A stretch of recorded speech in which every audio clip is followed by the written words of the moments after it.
ஒரு ஊர்ல பெரிய கோடீஸ்வரன் இருந்தான். அவனிடம் இல்லாத விஷயங்களே இல்ல.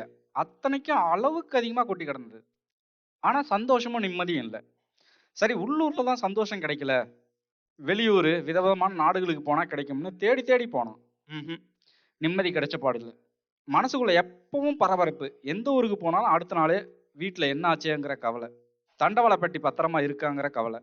சொந்தக்காரங்க அமுக்கி விடுவாங்களோ அப்படிங்கிற சந்தேகம். சரி, இத மறந்தாவது தொலைக்கலாம்னு மது, மாது, போதை, பொருள்னு சகலத்திலயும் இறங்கிட்டான். ஆனா அதிலயும் நிம்மதி கிடைக்கல. போதும், இந்த வாழ்க்கைய நீ துறவறத்துல இறங்கிடலாம் அப்படின்னு யாரோ சொன்னாங்க அப்படின்னு சொல்லிட்டு துறவறத்துல இறங்குனான். உடனே வீட்டுக்கு போயிட்டு அவன் வீட்ல இருந்த தங்கம், வைரம், வைடூரியம், எக்கச்சக்க பணம் எல்லாத்தையும் ஒரு மூட்டையா கட்டி ஒரு துறவிய பார்க்க போனான். அப்போது ஒரு துறவி வந்து மரத்துல அடியில உட்கார்ந்திருந்தாரு. அதை பார்த்த அந்த கோடீஸ்வரன் அந்த மூட்டைய துறவி காலடியில வச்சுட்டு, குருவே, இது என்னோட மொத்த சொத்தும் இதுல இருக்கு. இது எல்லாம் எனக்கு வேணாம். எனக்கு அமைதியும் சந்தோஷம் தான் வேணும். அடுத்து நான் என்ன செய்யணும்னு சொல்லுங்க அப்படின்னு கும்பிட்டான். எல்லாத்தையும் கேட்டுக்கிட்ட துறவி உடனே அந்த மூட்டைய வேகமா பிரிச்சு பார்த்தார். அதுல தங்கமும் வைர வைடூரியமும் கட்டுக்கட்டா பணமும் இருந்துச்சு. சடார்னு அந்த துறவி மூட்டைய கட்டி தலையில வச்சுக்கிட்டு ஒரே ஓட்டமா ஓட ஆரம்பிச்சிட்டார்.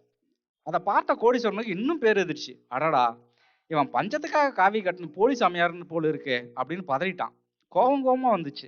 உடனே துறவியை துரத்தி பிடிக்க ஆரம்பிச்சிட்டான். நம்பாலும் துறவி ஈடு சந்து பொந்து எல்லாம் வந்து சர்வசாதாரணமா தாவி தாவி குதிச்சு ஓடிட்டு இருக்காரு.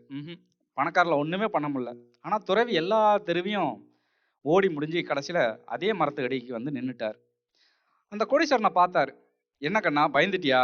இந்தாவான் சொத்து மூட்டை, நீயே வச்சுக்கோன்னு திருப்பி கொடுத்தார். சொத்து மூட்டைய கையில வந்தது கோடீஸ்வரன் அடைஞ்ச சந்தோஷத்துக்கு அளவே இல்லை. ஒரே குதூகலம் ஆயிட்டான். முகமெல்லாம் சிரிப்பு தாண்டம் ஆடுது. இப்ப அந்த துறவி கேட்டார், என்னப்பா புதுசா சிரிக்கிற?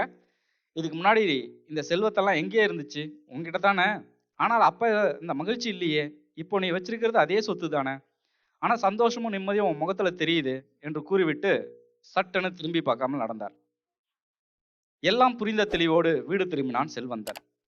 மகிழ்ச்சி எங்கேயும் இல்லை, நம்மள்ட்ட தான் இருக்கு. நம்ம தான் அதை தொலைச்சிட்டு வெளியே தேடிட்டு இருக்கோம்.